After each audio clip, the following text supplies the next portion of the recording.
Okey, Assalamualaikum warahmatullahi wabarakatuh. Baik, kita sambung ke tahap 1 Kelantan.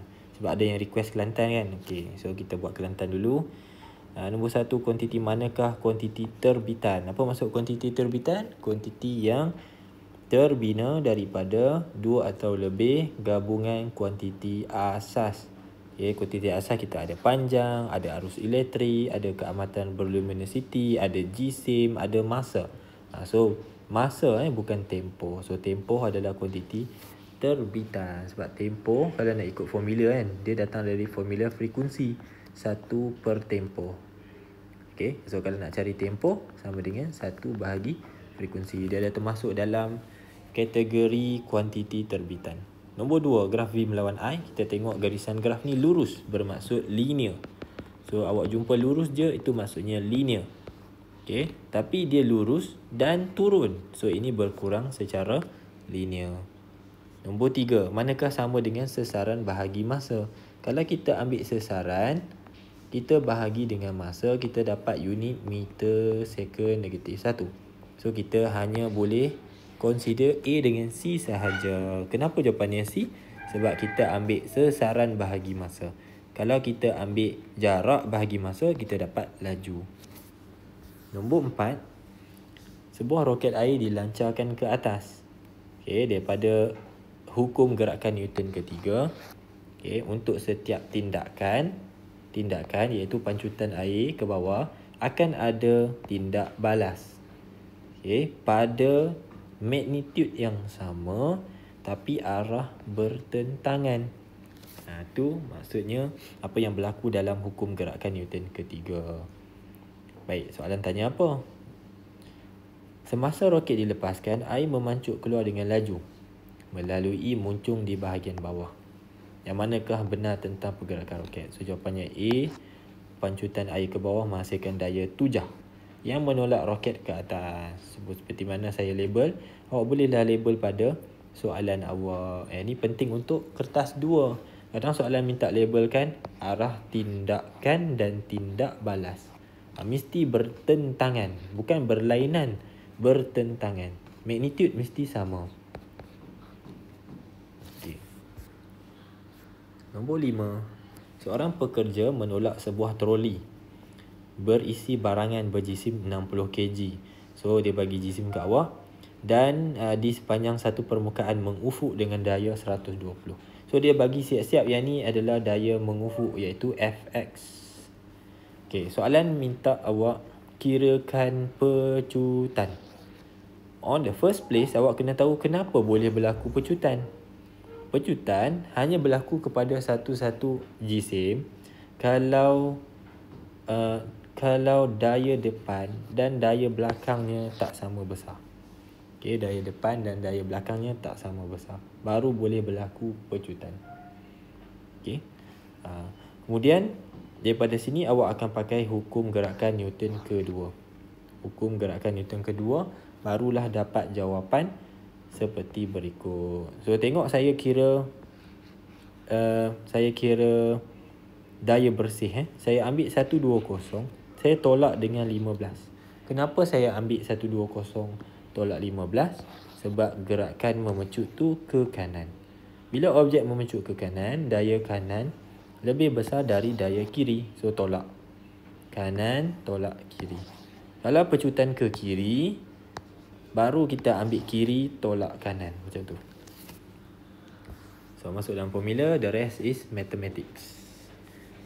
Baik, nombor 6. Antara situasi berikut yang manakah menghasilkan daya impuls yang kecil? So yang ni kita pilih jawapan B. Sebab dalam acara lompat jauh, pasir yang digunakan ni membantu untuk memanjangkan masa impak. Bila masa impak jadi panjang, nilai daya impuls akan berkurang. Okey, seterusnya sekejap. Ada nak pakai? Ada pakai bilik ni? Ada pakai bilik ni? Pakai bilik ni tak? Tak pakai?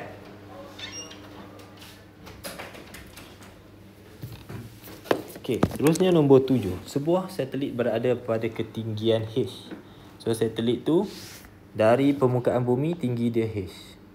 So pecutan graviti diberi 8.95. Ni ada dalam set yang lepas saya beritahu kalau nilai G itu paling maksimum dia berada di permukaan bumi, iaitu 9.81. Kalau menjauhi pusat bumi, contohnya di bumi, dia duduk sini macam satelit ni, nilai G ni akan kurang dari 9.81. Kalau duduk di dalam bumi ataupun mendekati pusat bumi pun sama juga, G dia kurang dari 9.81. Paling maksimum dekat mana? Dekat permukaan bumi, iaitu 9.81 ngam-ngam. So yang ni betul lah, G dia 8.95 sebab dia berada pada satu ketinggian dari permukaan bumi, jauh dari pusat bumi. Okey, soalan minta cari H. Keluarkanlah formula untuk cari nilai G. Asas untuk cari G datang dari formula G sama dengan Gm bahagi R square. So G adalah pemala kegravitian. So ini nilai dia, nilai pemala. M besar merujuk kepada jisim planet itu. Kalau G untuk bumi, maksudnya M besar ni jisim bumi. Ni jisim bumi. Bahagi dengan R square. Okay, ni R ni bukan R yang merujuk kepada jejari. R ini merujuknya daripada pusat bumi ke pusat satelit. Ya, dua objek kat sini kan, bumi dengan satelit. So dari pusat bumi ke pusat satelit. Kalau saya lukis, sekejap ya. Ini bumi, ini pusatnya, sini satelitnya. Contoh satelit tu, walaupun nampak macam ikan coklat. Okay, just to show you, yang ini sampai tengah ni, sampai ke pusat satelit. Itu R dia, pusat ke pusat. Okay, maklumat yang awak sudah diberi, dalam soalan adalah ketinggian planet itu, ketinggian satelit itu dari permukaan. Awak kena tambah dengan jejari bumi. Baru dapat nilai R. So, itulah datangnya. Macam mana datang persamaan yang saya buat dekat atas ni. So R yang panjang ni, yang awak nak ganti ni, adalah hasil tambah jejari bumi dan ketinggian. Okay, so R ni adalah hasil tambah jejari bumi dan ketinggian. So daripada situ kita masuk semua nilai. Dia susah sikit sebab kalau matematik awak lemah lah, sebab awak kena cari di dalam formula, bukan dekat luar ni. Kalau cari G je awak boleh compute semua kan. So yang ni melibatkan matematik awak lah, sikit mencabar. Okay, itu jawapannya adalah 300,000 atau 300 kilometer. 8. Kuasa 2. Tempoh orbit T berkadar terus. Kuasa 3. Jejari orbit R. So formula ni yang tengah diungkapkan ni adalah T kuasa 2 berkadar terus dengan R kuasa 3. Dinyatakan dalam hukum Kepler ketiga. 9. Satelit geopegon. Soalan tanya pasal geopegon. Kenapakah yang manakah menerangkan tentang satelit geopegon? Satelit geopegon ni kita nampak dia macam pegon sebab tempoh orbit dia sama dengan tempoh putaran bumi. Bumi berputar dalam masa 24 jam satu putaran lengkap. Tapi sebab satelit tu kita set dia untuk putar 24 jam juga, maka kita nampak seakan-akan satelit itu pegon. Itu namanya satelit geopegon. Berada di tempat yang sama je setiap masa. 10. Apa yang dimaksudkan dengan keseimbangan terma? Konsep keseimbangan terma adalah apabila dua objek, misalnya A dan B, berada dalam sentuhan terma. Ni sentuhan terma. Ni objek yang pertama. Ni objek yang kedua. Kita bagi dia sentuh, rapat. So kita panggil sentuhan terma. Semasa sentuhan terma berlakunya pemindahan haba. Haba dari A berpindah ke B. Haba dari B juga berpindah ke A. Both ways. Tapi kalau A panas, lebih banyak haba dari A pergi ke B. Kalau B panas, lebih banyak haba dari B pergi ke A. Okay, so dalam proses ni, selepas beberapa ketika, jumlah pemindahan haba jadi sama banyak. Mula-mula tak sama banyak. Lepas beberapa ketika, jumlah pemindahan haba jadi sama banyak. Lepas tu barulah suhu A dan suhu B jadi sama. Ini kita panggil keseimbangan terma. Bila kita kira pemindahan haba bersih, kita buat operasi tolak 10, tolak 10, kita dapat kosong. Sebab tu jawapannya adalah A, yang mana pemindahan haba bersih adalah sifar. Itu maksud dia. Seterusnya, 11. Pembentukan bayu laut. Kenapa nama dia bayu laut? Pertama, sebab bayu adalah udara sejuk. Laut merujuk kepada dari mana dia datang. So, udara sejuk dari laut. Pergi mana? Pergi darat. Okay, bila berlaku? Waktu siang. Waktu siang, darat lebih panas kerana darat ada muatan haba tentu yang lebih kecil. Pasir kan? Pasir ni muatan haba tentu dia lebih kecil. So, bila waktu siang, pasirlah lebih panas daripada air laut. So, udara di darat lebih panas, menjadi kurang tumpat lalu naik ke atas. Udara di darat menjadi panas dan kurang tumpat lalu naik ke atas. Ingat tak? Udara kalau dia kurang tumpat, dia naik atas. Macam bedon udara panas. So, udara kat sini dah naik atas. Tinggallah partially vacuum. Sementara ni, dia dalam keadaan tak ada udara. Kita boleh anggap macam tu lah. Dah udara naik. Jadi udara memenuhi ruang. Dia tak boleh tengok ada tempat kosong. Udara sejuk dari laut datang ganti tempat kosong tu. Sebab yang ni semua dah naik. Ada tempat kosong lah. Pergi macam tu. Udara sejuk pergi. Disebabkan udara sejuk pergi, kita panggil bayu. Tapi datang dari laut. Bayu laut. Itu origin nama dia.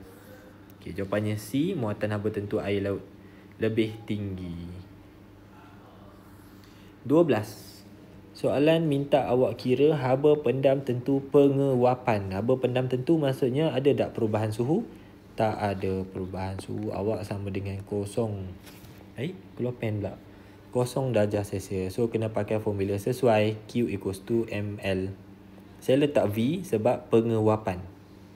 Vaporization. So, Q diberi direct, masuk sini. Kemudian jisim juga diberi direct. Cumanya, kenalah sentiasa ingat, semua dalam fizik mesti ditukar dalam unit SI. Kalau jisim dia gram, tukar kilogram. Kalau panjangnya dalam cm, tukar ke m. Macam tu. Okey, dapat jawapan. 13. Resonance. Resonance ni apa? Kita hasilkan frekuensi. Yang frekuensi itu sama dengan frekuensi asli. Apa berlaku lepas tu? Kalau frekuensi itu sama dengan frekuensi asli, sistem dipaksa berayun. Dan bukan setakat dipaksa berayun, sebaliknya berayun pada amplitude maksimum. Itu yang berlaku dalam resonance.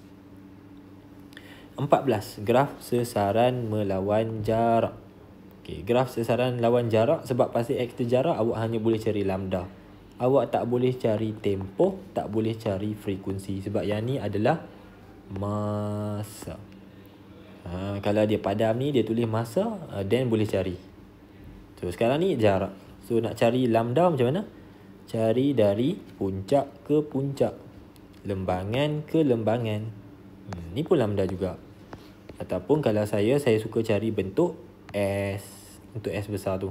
So, 2 tolak 0 dapat 2. 2 apa? 2 cm. Amplitude apa pula? Amplitude sesaran maksimum dari titik keseimbangan. Ni kedudukan keseimbangan, 0. Paling maksimum kat sini. Kan? Paling maksimum. So, 6 tolak 0. Bawah pun boleh.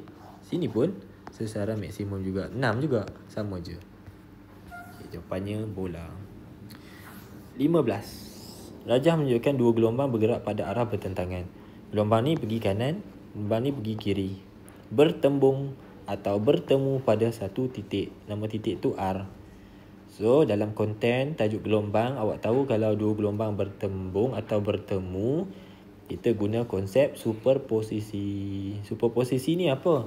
Dalam konsep prinsip superposisi bagi tahu jumlah amplitude hasil daripada bersuperposisi atau bertemu pada satu titik adalah hasil tambah amplitude individunya. Contohnya, kalau kita ada gelombang A bersuperposisi dengan A, kita dapat 2A. Macam mana dapat 2A? Tambah. So soalan ni dia kata amplitude ini X. Yang ni 2X. So dalam superposisi kita buat apa? Tambah. X tambah 2X. 3X. Okay. 7. Penembak dan dinding konkrit. Jarak mereka berdua adalah 450 cm. Hati-hati, saya kata dalam SPM, apa-apa saja tukar ke unit, SI bahagi 100 dapat 4.5. Okey. So apakah sela masa T antara bunyi tembakan dengan gemanya yang didengari oleh penembak? Jadi kita pakai formula sonar, D sama dengan VT bahagi 2. Okey, kita gantikan D sebagai 4.5. Kemudian halaju bunyi 330 ada dalam soalan. Kemudian darab dengan T bahagi dengan 2. Okey, selesaikan matematik. 4.5 darab 2 dapat 9. Jadi 9 bahagi 330. Okey, dapat jawapan. 17. Sinar cahaya merambat dari air ke udara. So daripada air pergi udara. Okey, sudut 7, theta 1 adalah 40. Hitungkan theta 2. Sebab yang ni ada dua medium yang berbeza ketumpatan, kita boleh pakai formula ini. Kenapa tak pakai sin I bahagi sin R? Boleh je, boleh pakai. Sebab salah satunya adalah udara. Boleh. Tapi I choose not to. Sebab saya tak nak confuse kan. So theta 1 untuk air, saya dapat N untuk air 1.33. Sin 40 adalah sudut theta 1. Dia bagi dekat awak theta 1. Okey, kemudian N2 adalah udara. Udara dia punya N dia adalah 1. Dapat juga daripada soalan. Kemudian theta 2. So daripada sini selesaikan matematik lah. Sini tekan kalkulator, dapat jawapan bahagi 1. Bahagi 1 apa sangat. Kemudian tekan shift sin answer. Baru dapat sudut dia. Okey, jawapannya C. 18. Yang manakah benar tentang syarat untuk berlakunya pantulan dalam penuh? Ada dua syarat. Pertama, cahaya mesti datang dari medium berketumpatan optik tinggi ke medium berketumpatan optik rendah. Kemudian syarat nombor 2, mestilah sudut 7 lebih besar dari sudut genting. Itu syarat kedua, tak termasuk dalam soalan lah. So jawapan best answer adalah D. Yang ni salah. Sudut 7 kurang dari sudut genting. Salah, mesti lebih. 19. Mengkaji kedudukan imej dan ciri-ciri imej oleh kanta cembung. Ini kata cembungnya. Okey, soalan tanya apa? Bila skrin digerakkan ke depan dan ke belakang, imej tak ada, tak terbentuk pada skrin. So, apa kesimpulan yang sesuai? Jawapannya, objek berada di antara kanta dan titik fokusnya. Bermaksud dia duduk kat sini. U lebih kecil daripada F. Yang mana imej tu sebenarnya ada, tapi duduk dekat infinity. Sebab itu tak nampak. Bukan tak ada. Tidak terbentuk pada skrin. Maya. Imej maya. Okay, 20. Cermin pula. Cermin kena tahu ada dua jenis cermin sfera, iaitu cermin cekung dan cermin cembung. Sifat cermin cekung adalah memfokuskan cahaya. Sifat cermin cembung adalah mencapahkan cahaya. Fokus tu macam mana? Fokus tu maksudnya semua cahaya jatuh atas titik fokus. Cahaya yang kena pada cermin jatuh atas titik fokus. Kena cermin jatuh atas titik fokus. Macam tu. So yang ni best answer, jawapan yang paling tepat. C tak ada kena-mengena, tiba-tiba straight je. B salah konsep. B kanta cekung sepatutnya capah. So cahaya yang datang mesti terpantul ke sana. Datang kat bawah pula, pantul ke sini. Salah lukisan. D lukisan betul, cermin salah. Dan ni sepatutnya mencapahkan cahaya, cermin cembung. Alright, itu sahaja untuk part 1. InsyaAllah sambung lagi dalam part 2. Jumpa lagi, bye.